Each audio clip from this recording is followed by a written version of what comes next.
Assalamualaikum warahmatullahi wabarakatuh. Halo Sobat Muhammad semua. Kembali lagi di Serambi, Semarak Ramadan Berbagi.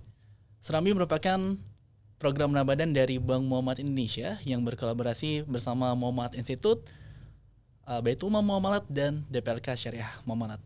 Dan harapannya melalui Serambi ini bisa memunculkan diskusi keuangan syariah yang interaktif dan menjadi manfaat untuk masyarakat luas di sana.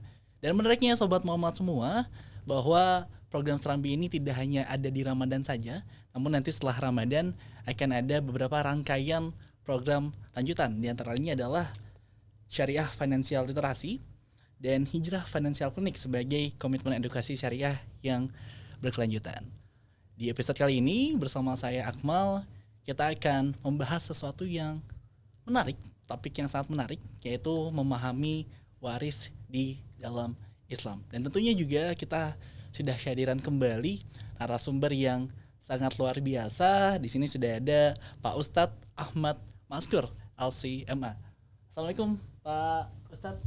Waalaikumsalam warahmatullahi. Kabar baik Pak ya? Alhamdulillah. Kita senang bisa ketemu lagi. Dengan betul. Sobat Muamalat di acara Serambi. Oke, di episode pertama bersama Mas Fatul itu membahas soal zakat Pak ya. Dan di episode kali ini kita bahas topik yang rasanya ini menjadi polemik nih Pak di kehidupan kita. Kadang juga menjadi konflik untuk di keluarga-keluarga kita, yaitu soal waris Pak ya. Nah, kalau di dalam Islam sendiri apakah waris ini hukumnya wajib ataupun wajib diberikan warisan pada yang ditinggalkan atau seperti apa Pak Ustadz? Bismillahirrahmanirrahim. Assalamualaikum warahmatullahi wabarakatuh. Waalaikumsalam. Sobat Muamalat semua yang saya hormati, membagikan waris atau harta warisan secara hukum Islam hukumnya adalah wajib. Allah Ta'ala telah menetapkan aturan warisan secara terperinci dan jelas, bahkan sangat jelas. Hampir-hampir tidak terdapat perbedaan pendapat di antara ulama dalam menjelaskan ayat-ayat waris, kecuali hanya sedikit masalah-masalah yang masih ada perbedaan, yang menunjukkan bahwasanya ayat tersebut sangat jelas, yaitu tepatnya ada ayat 11, 12 dan ayat terakhir dari surah An-Nisa.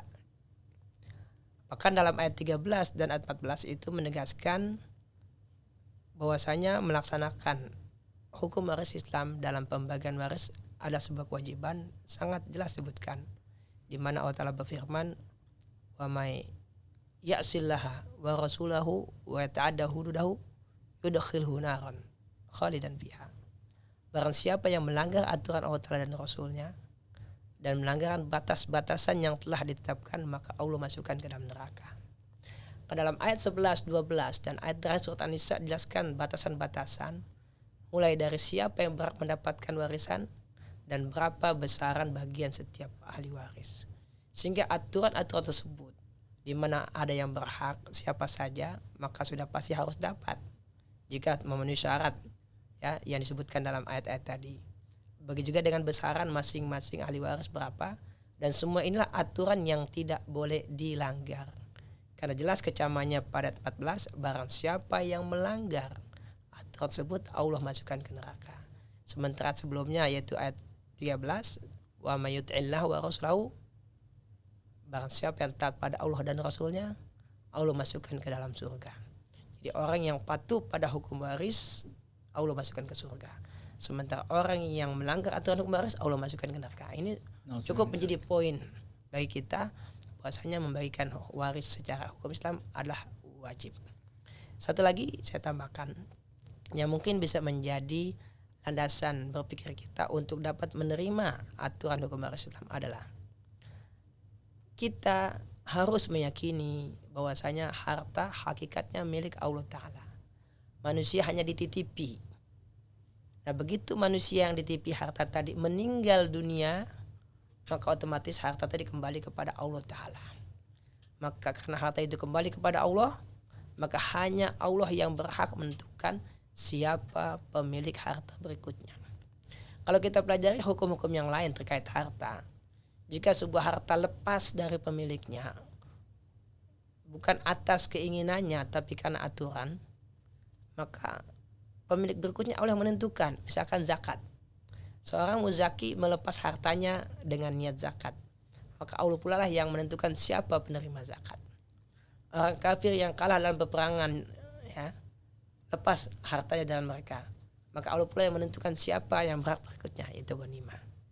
Nah, sehingga sebenarnya nggak ada alasan lagi bagi kita untuk tidak melaksanakan hukum Islam jika kita meyakini setidaknya dua hal tadi. Yang pertama, ini ketetapan Allah Ta'ala yang tidak ada pilihan lain kecuali kita melaksanakan.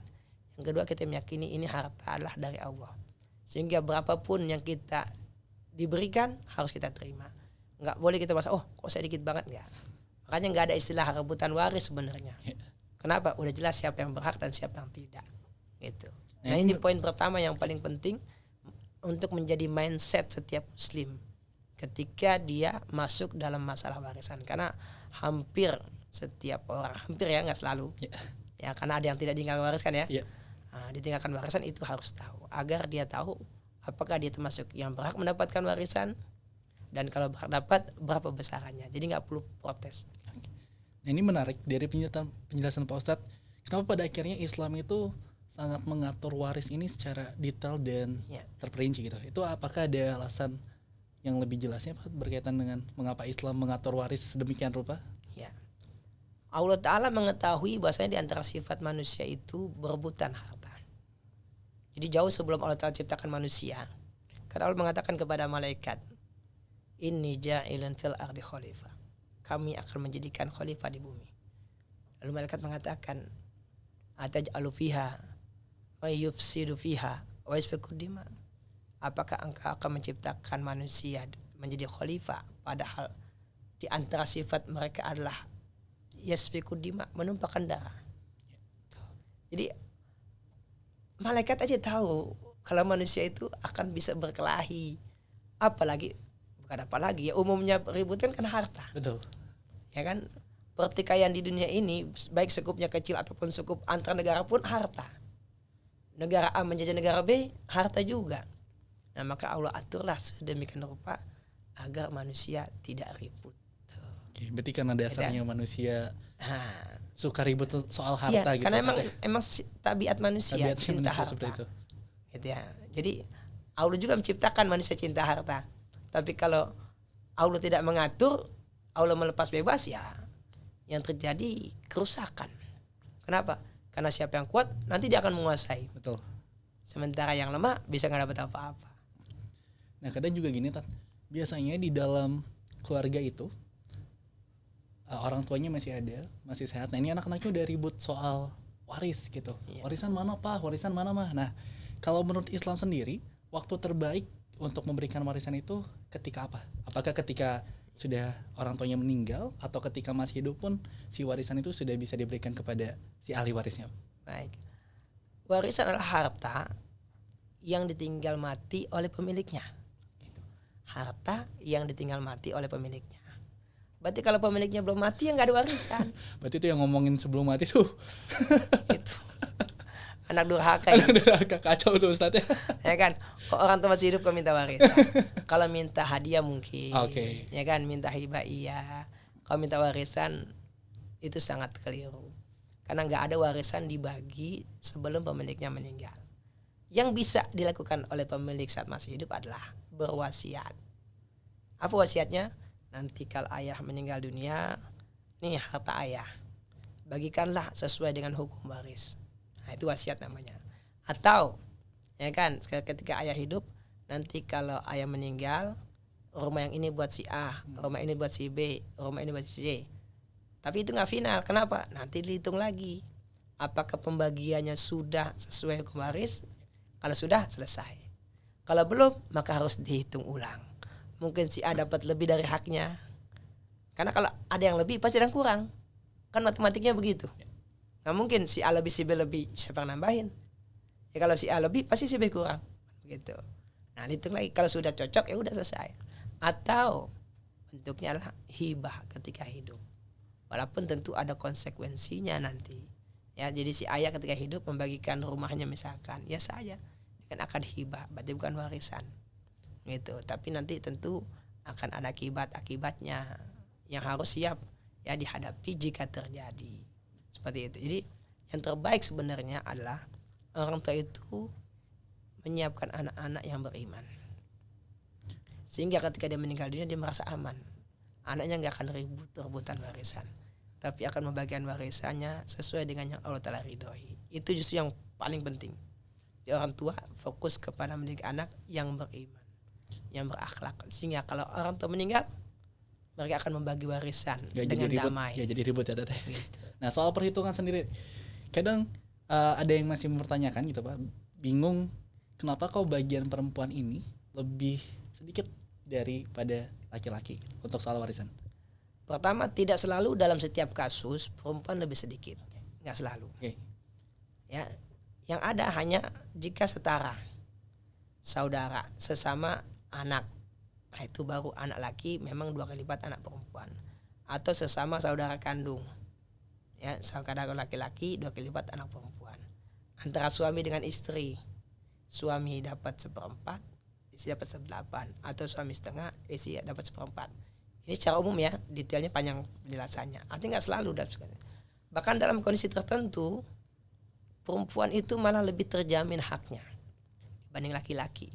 Karena ahli waris perempuan disebut dengan ashabul furud, ahli waris yang sudah pasti dapat bagiannya dan sudah tetapkan.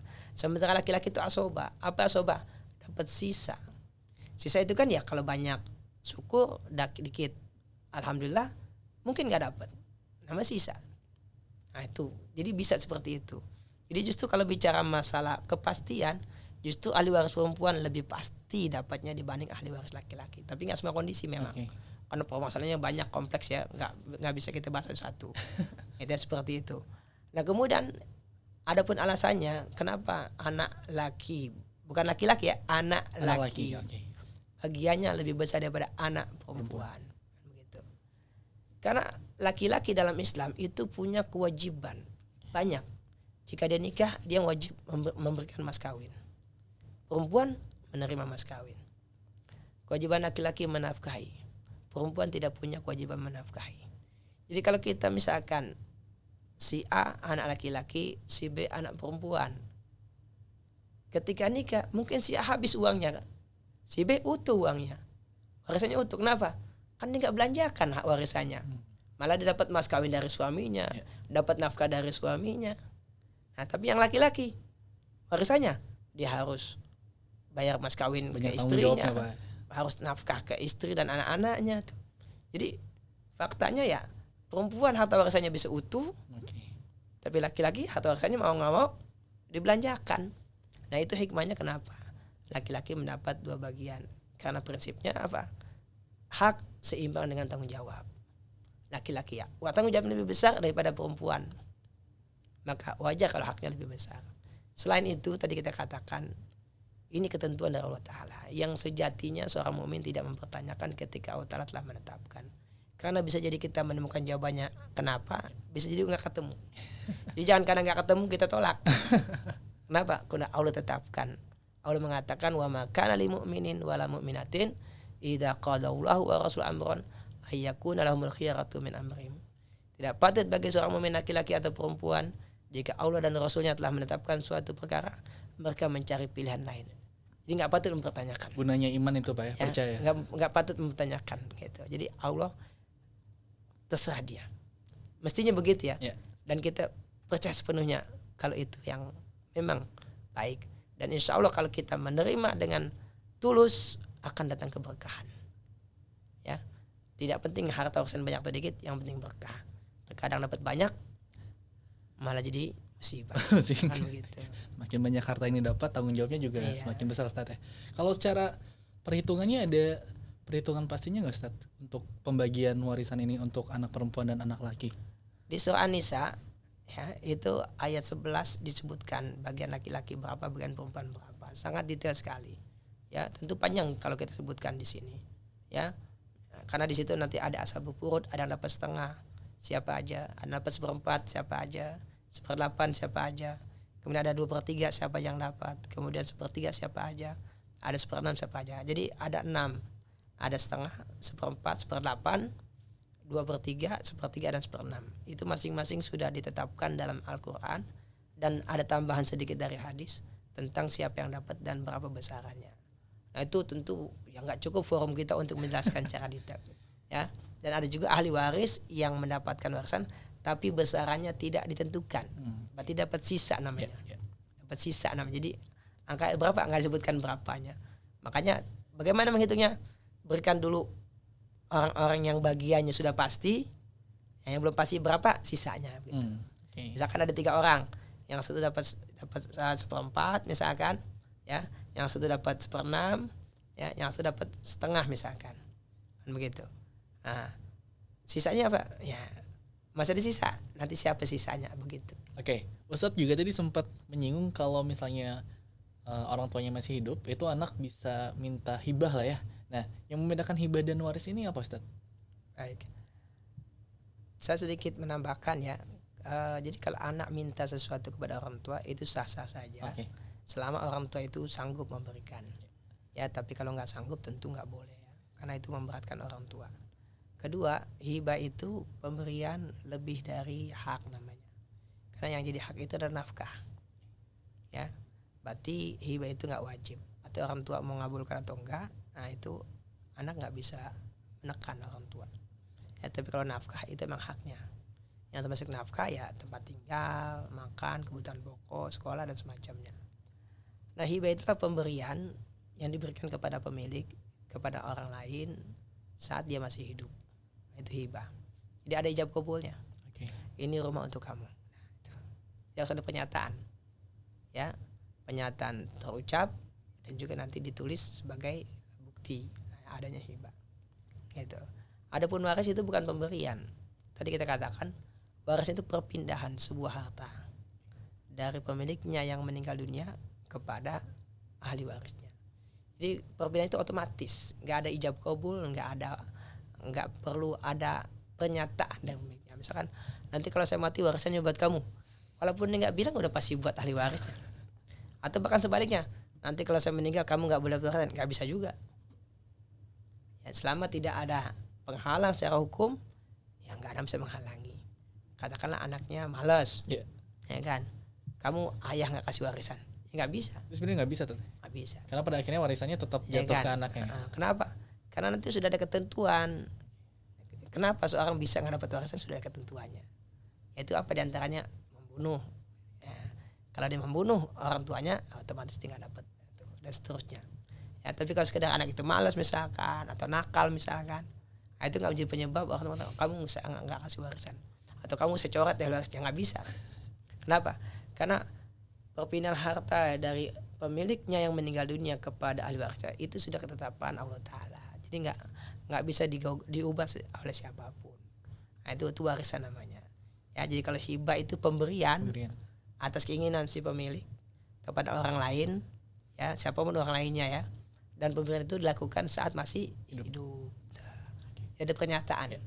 Adapun nanti si penerima menyatakan atau tidak, nah itu ulama ada beda pendapat. Ada mengatakan harus ada pernyataan, saya terima hibahnya, baru sah. Ada mengatakan ya walaupun nggak dinyatakan ya tetap sah. Gitu ya, itu perbedaan ulamanya. Tapi kalau warisan nggak, ya otomatis begitu pemiliknya meninggal dunia, ya udah otomatis harta jadi milik ahli waris. Saat itu juga ya, nggak pakai jeda. Langsung Si ketika A meninggal dunia, ya. Jam sekian, menit sekian, tanggal sekian, ya udah. Saat itu semua harta yang sah dimiliki oleh almarhum pindah ke ahli warisnya. Cara ketentuan Islam.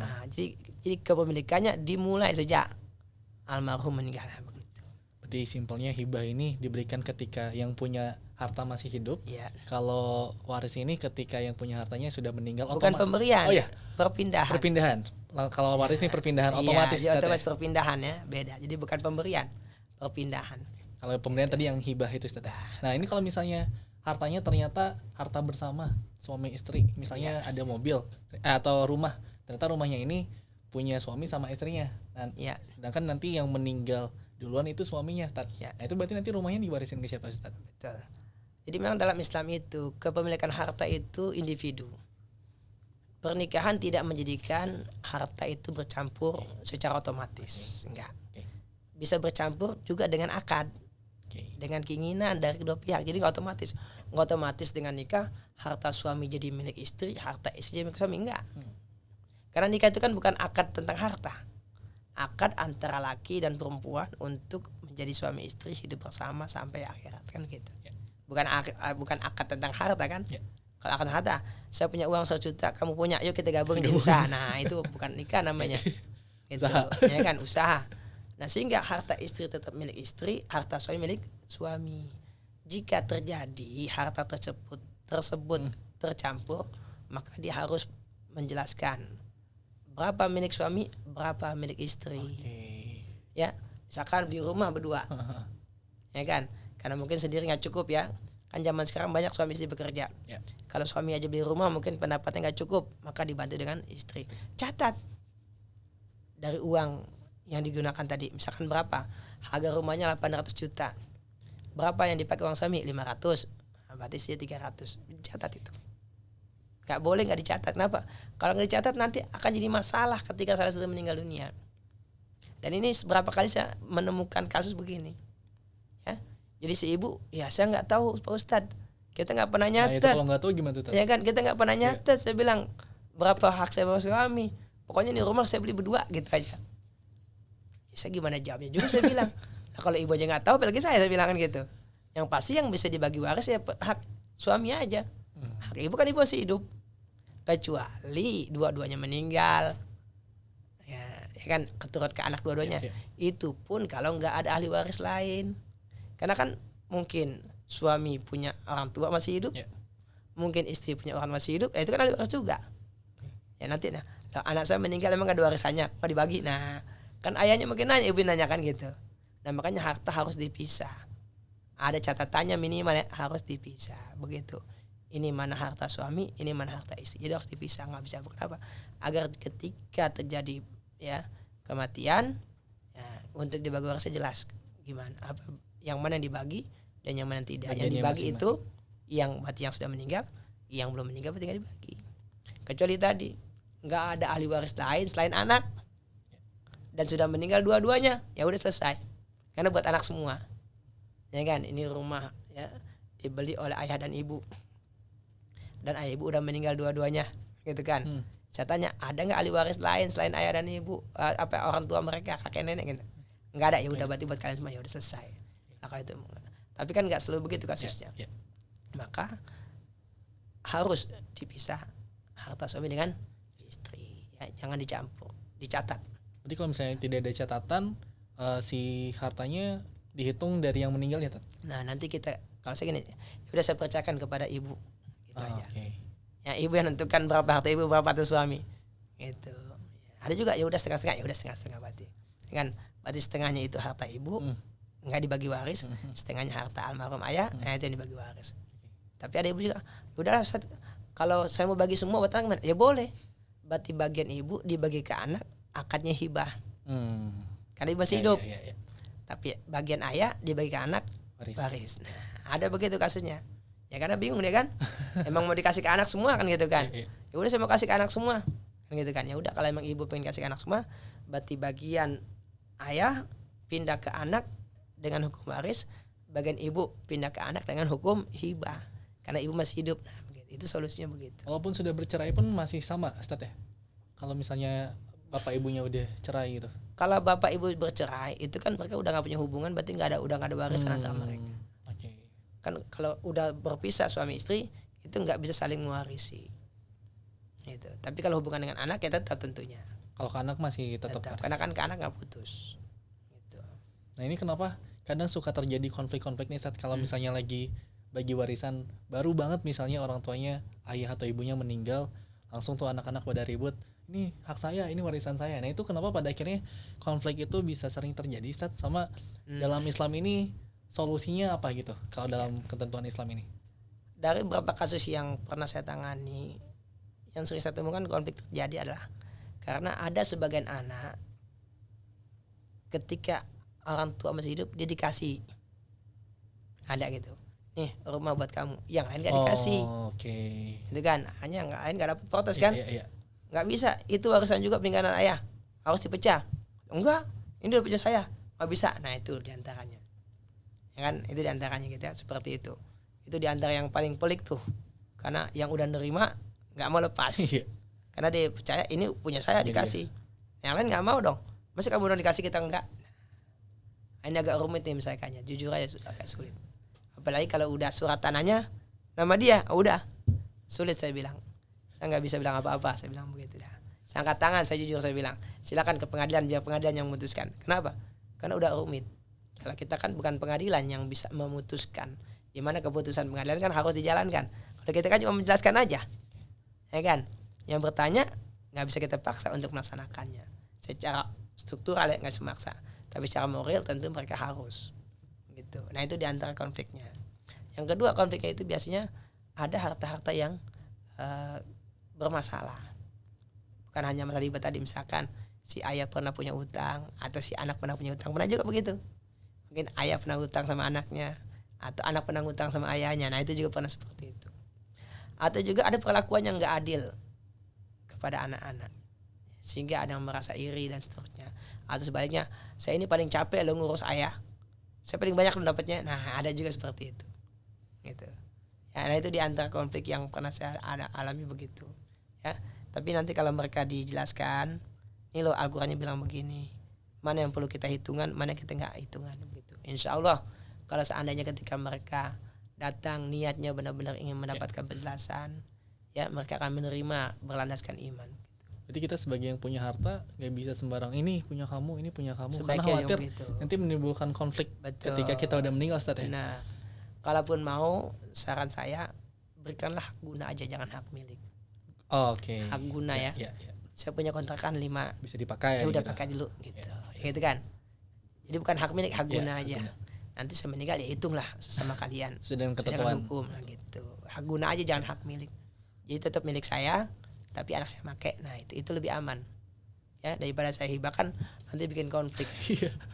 Nanti tadi Ustadz di awal sempat bilang soal wasiat. Nah, kalau misalnya kita orang tua kita punya harta, terus udah meninggal tapi nggak keburu diwasiatkan untuk misalnya ini bagian kamu, itu tetap bisa diwariskan, Ustadz? Warisan secara otomatis ada wasiat ataupun tidak. Oke. Bahkan wasiat itu nggak lebih kuat daripada hukum. Kenapa? Karena wasiatnya, jika wasiatnya bertentangan dengan hukum, maka wasiat itu batal. Misalkan contohnya, almarhum wasiat nanti bagi warisan sesama anak sama rata. Sama rata. Itu nggak bisa kan bertentangan dengan hukum. Iya. Ya kan? Oke. Nah, nggak bisa laksanakan. Pernah ada kasus begitu. Saya pegang. Kata yang perempuan, ayah pernah berpesan bagi sama, kan gitu kan. Yang laki nggak mau, enggak. Orang hukum Islamnya beda kok. Nah, kan begitu. Nah itu juga termasuk wasiat yang salah. Kadang itu yang Karena jadi menimbulkan konflik juga tuh, Ustaz. Gitu. Ya kan, seperti itu. Karena secara hukum memang anak laki dapat 2 bagian berbanding dengan anak perempuan. Nah tapi kalau nanti anak laki dengan sukarela, ya kan, ingin berbagi, ya silakan, nggak apa-apa. Kadang-kadang ya udah nggak apa-apa, kita cuma berdua doang kok. Misalkan cuma berdua doang nih, laki perempuan, ya udah bagi 2 aja. Boleh, silakan. Itu inisiatif anak laki. Tapi kalau dari perempuan minta, nggak boleh. Karena dalam Islam seorang nggak boleh minta sesuatu yang bukan haknya. Kan hak dia setengah, ya udah nggak boleh minta lebih. Tapi kalau yang laki dengan inisiatif dia ngasih, ya boleh, silakan. Misalkan tadi cuma berdua doang ya, udah bagi 2 aja, boleh, silakan, nggak apa-apa. Jadi intinya memang mau ada wasiat atau nggak ada wasiat, warisan tetap dibagi sesuai dengan ketentuannya. Pun kalau misalnya orang tuanya berwasiat juga, misalnya kayak tadi yang Ustadz sebutin, ini harta harus dibagi rata, itu pun juga nggak bisa, Ustadz ya. Harus sesuai ketentuan. Dan semoga ini Sobat Muamalat bisa mencerahkan bahwa sejatinya warisan ini pasti akan berbeda dan ada ketentuannya, Ustadz ya. Nah kalau misalnya nih, Ustadz, ternyata orang tuanya nggak punya anak kandung. Nah biasanya kan mereka kalau yang nggak punya anak kandung itu nggak bisa melahirkan mandul, itu mengadopsi anak. Dan saudara saya juga ada yang mengadopsi anak. Nah kalau anak adopsi ini bisa dapat warisan juga atau bagaimana tuh, Ustadz? Anak angkat adalah bukan anak, karena bukan dia melahirkan. Secara nasab juga nggak ke dia nasabnya. Di Al-Quran disebutkan yusikumullahu fi auladikum, aulad, anak kamu. Dia kata walada, yang kamu lahirkan. Berarti kalau yang bukan kamu lahirkan itu bukan anak kamu. Nah dia nggak berhak mendapatkan warisan. Tapi jika pemilik harta ingin membagi kepada anak angkat, boleh. ya kan. Nanti pakainya wasiat bukan warisan. Ya, jadi nulis wasiat. Itu beda Ya lagi kan? tuh Ustaz. Nulis wasiat. Oke. Nanti ya kan si fulan anak angkat saya berikan ini. Nah gitu. Selama jumlah wasiatnya tidak lebih dari 1/3 total harta warisan, maka wasiatnya sah. Tapi kalau wasiatnya lebih dari 1/3, maka wasiatnya nggak sah. Nggak sah. Oke. Kenapa? Karena kan ada ahli waris lain selain anak. Ya. Masih banyak. Karena ahli waris bukan hanya anak aja. Ada istri atau mungkin suami, ada ayah atau ibu, ada saudara dan seterusnya. Gitu. Ya. Ini berarti menarik juga nih Ustaz. Berarti yang termasuk ahli waris itu siapa aja? Selain anak, orang tua juga tadi termasuk ahli waris. Ya. Ahli waris itu ada empat golongan. Pertama namanya bunuah, keturunan. Anak, laki dan perempuan, cucu. Tapi cucu yang ahli waris itu cucu dari anak laki. Oke. Berarti garis laki semua Ya, tuh. ya. Kalau cicit dari cucu laki-laki, dari anak laki-laki, terus ke bawah. Terus yang ke atas ubuah namanya, garis ubuah. Ya dari abun, ayah, umun, ibu. Ya kan? Ke atas ayahnya ayah. Ya kan? Termasuk ibunya ayah. Ya. Nah, kalau dari ibu, si ibu. Ibunya ibu, tapi ayahnya ibu nggak termasuk. Nggak termasuk. Oke. Ya. Tapi kalau ayah terus ayahnya ayah, ibunya ayah terus ke atas dapat. Dapat semua tuh. Ya kalau ada Kalau misalnya nggak ada di bawahnya. begitu ya, kalau banyak ada yang atas nggak dapat. Oke. Terus ke samping ukhuwah, ya saudara sekandung, arti seayah dan seibu, baik laki ibu ataupun perempuan. Saudara seayah, satu ayah lain ibu, baik laki ataupun perempuan. Kemudian saudara seibu, berarti satu ibu lain ayah. Ini namanya saudara. Nah kemudian keturunan saudara, tapi nggak semua. Keturunan saudara kandung laki-laki atau saudara seayah laki-laki. Nah keturunan yang mana? Yang laki-laki juga. Jadi keponakan saya dari saudara laki-laki saya, nah begitu. Berarti kalau dari saudara perempuan saya bukan ahli waris. Atau keponakan perempuan juga bukan ahli waris. Jadi yang laki-laki aja. Golongan yang keempat namanya umumah, dari saudaranya ayah. Saudaranya pun yang laki-laki aja. Saudara yang perempuan nggak dapat. Saudaranya ayah ya. Gitu. Nah saudaranya ibu nggak. Saudaranya ayah. Nah kemudian anaknya saudaranya ayah. Berarti sepupu kita. Itu pun yang laki-laki dari saudara laki-lakinya ayah. Itu ahli waris tidak ada 4 golongan. Yang diprioritaskan yang mana Ustaz? Yang ke bawah dulu. Kaidahnya adalah kedekatan. Kedekatan. Yang lebih dekat nasabnya ke mayit, kata almarhum, itu menghalangi yang lebih jauh. Oke. Berarti kalau ada anak, cucu Anak terhalang. Oke. Kalau ada ayah, kakek terhalang. Nah begitu. Oke. Kaidahnya begitu. Ada urutannya. Nasab yang paling dekat. Jadi kaidahnya yang lebih dekat menghalangi yang lebih jauh. Nah itu kaidahnya. Kalau yang misalnya menghalangi seseorang yang untuk mendapatkan waris itu apa Ustaz? Tadi Ustaz sempat sebut juga kalau misalnya anaknya ngebunuh orang tuanya itu kan nggak boleh dapat waris ya Ustaz. Nah itu selain itu ada lagi Ustaz? Oke. Namanya mani', penghalang. Jadi seorang bisa hilang hak warisnya karena salah satu dari 3 sebab. Pertama membunuh. Ya, berarti dia nggak bisa dapat warisan dari orang yang dia bunuh. Orang yang dibunuh. Suami bunuh istri, ya berarti dia nggak dapat warisan dari istrinya. Okay. Anak bunuh ayah atau ibu anak, berarti nggak dapat warisan dari yang dia bunuh. Yang kedua beda agama. Beda agama. Jadi kalau ayahnya muslim, anaknya non muslim, nah itu nggak ada warisan. Atau sebaliknya juga begitu. Ya beda agama. Yang ketiga adalah budak, karena budak nggak punya hak milik. Namun karena sekarang ada budak, tentu nggak perlu kita bahas panjang lebar tentang budak. Yang ada cuma 2 sekarang, pembunuhan atau beda agama. Nah beda agama, berarti kalau yang meninggal muslim, ahli warisnya non muslim, berarti nggak dapat. Adapun sebaliknya, kalau meninggalnya non muslim, ahli waris muslim, nah ini ulama beda pendapat. Ada yang bilang nggak dapat, ada yang belum dapat. Kalau berarti kalau misalnya anaknya durhaka pun masih tetap dapat Ustaz? Masih tetap dapat. Oh, kecuali pembunuhan ya Ustaz? Iya. Oke. Nah, untuk menghindari konflik-konflik yang terjadi nih Ustaz di dalam keluarga gitu kan, biar nggak sampai jadinya meretakan hubungan keluarga itu, misalnya solusi yang menurut Ustadz solusi paling baiknya itu seperti apa tuh Ustadz? Yang pertama tentu kita tanamkan iman. Kita pahami kepada anak-anak harta cuma titipan. Jangan sampai jadi sebab keributan apalagi perpecahan. Kita tanamkan. Kapanpun Allah mau dia bisa ambil. Hanya titipan. Itu yang perlu kita ingatkan. Dan karena titipan juga dipertanyakan di akhirat. Semua harta yang kita pernah dititipi akan ditanya. Sehingga kita nggak menganggap harta itu adalah target atau tujuan karena dititipan. Kemudian yang berikutnya adalah kita catat harta-harta kita dengan rapi sehingga nggak menimbulkan masalah di kemudian hari. Wajib tuh Ustaz ya? Ya, Wajib ya? kita punya harta apa aja, catat tuh. Oke. Mungkin punya piutang, mungkin punya utang, catat.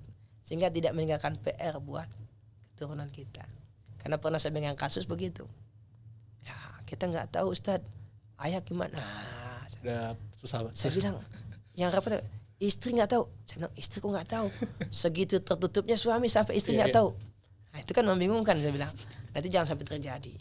Kita terbuka kepada istri, kepada suami, kepada anak yang sudah dewasa, agar mereka tahu harta kita apa saja. Nah, itu juga untuk menghindari konflik juga. Dan yang ketiga adalah berlaku adil ya, kepada anak-anak. Jangan pilih kasih. Karena pilih kasih juga bisa menjadi pemicu perselisihan. Gitu. Ya, itu bisa menjadi pemicu. Jangan kita pilih kasih. Semua anak kita sama. Tentu kita berharap semua anak kita doakan kita, nggak cuma si A doang. Betul. Gitu. Berarti gitu Sobat Muamalat, untuk menghindari konflik soal waris, jadi salah satunya atau salah tiga yang pertama tentunya diajarkan ya sejak dini Ustaz ya, bahwa harta ini sebenarnya cuma titipan dari Allah Subhanahu wa taala. Kapanpun bisa tiba-tiba diambil, bisa tiba-tiba di atas, nanti tiba-tiba di bawah. Dan yang kedua, apalagi warisan betul. Gak ada usahanya. Ada orang usaha dapat warisan. Saya pengen jadi orang kaya, kan gak bisa. Ada tuh Ustaz yang tiba-tiba kaya karena warisan juga banyak tuh Ustaz. Nah ya kan warisan itu kan benar-benar ketiban duren namanya. Ketiban duren, iya. Kan begitu ya. Iya. Nggak bisa diusahakan. Iya. Jadi nggak sepatutnya jadi penyebab perselisihan, apalagi sampai perpecahan. Betul. Dan yang kedua tadi adalah segala harta yang dipunya Ustaz ya, itu kalau bisa dicatat biar nanti ketika misalnya kita meninggal, keluarga kita udah tahu nih harta kita tuh yang mana aja. Oke, alhamdulillah Ustaz, kita sudah di penghujung episode ini. Mungkin terakhir Ustaz boleh ngasih closing statement mungkin buat Sobat Muamalat di rumah, khususnya berkaitan dengan waris, biar kedepannya nggak perlu ada konflik-konflik lagi dah untuk soal waris ini. Sobat Muamalat yang saya hormati, sebagaimana kita katakan harta adalah titipan, ketika kita meninggal dunia akan kita tinggalkan. Bahkan sebelum kita meninggal dunia pun mungkin harta itu yang meninggalkan kita. Maka tidak sepatutnya kita ribut masalah harta. Bahkan di akhirat nanti kita akan ditanya oleh Allah Ta'ala tentang harta yang dititipkan kepada kita. Kemudian yang berikutnya, untuk hidup teratur, tertib, damai, tentu kita harus patuh hukum. Maka jika kita tidak mengetahui, bertanyalah kepada yang mengerti. Mintalah bantuan orang-orang yang paham tentang hukum waris agar membantu dalam menyelesaikan masalah warisan. Ya, dan jika sudah diputuskan, terimalah dengan lapang dada. Karena sesungguhnya keberkahan bukan ada pada banyak atau sedikitnya harta yang kita terima, tapi keberkahan ada pada kita mengikuti hukum Allah Ta'ala, khususnya dalam masalah pembagian warisan ya, sehingga harta kita mendapatkan ridho dan keberkahan dari Allah Subhanahu wa Ta'ala. Amin. Oke, alhamdulillah, terima kasih banyak Pak Ustadz Maskur atas, Masya Allah, ini ilmunya sangat berguna sekali Ustadz. Semoga ini menjadi pencerahan bagi Sobat Muamalat di rumah. Amin. Nanti kalau ada waktu kita ngobrol hal-hal yang lain Ustadz ya. Insyaallah. Oke. Alhamdulillah Sobat Muamalat, kita sudah ada di penghujung untuk episode kali ini. Semoga apa yang tadi kita obrolkan soal waris ini bisa menjadi pencerahan untuk Sobat Muamalat di rumah. Dan jangan lupa, untuk Serambi ini tentunya masih ada episode lainnya, dan tentunya setelah Serambi juga masih akan ada project-project lainnya. Jadi teman-teman stay tune terus di sosial media kita. Untuk di Bank Muamalat ada Instagram di @bank.muamalat. Kemudian untuk Muamalat Institute ada Instagram di @muamalat_institute. Di DPLK ada Instagram di @DPLK Syariah Muamalat. Dan terakhir untuk BMM atau Baitul Mal Muamalat, di Instagramnya ada @baitulmal_BMM gitu. Jadi teman-teman Sobat Muamalat semua silahkan pantengin aja Instagram keempat itu, karena selanjutnya akan ada episode menarik lagi yang akan kita berikan. Kita cukupkan. Wassalamualaikum warahmatullahi wabarakatuh.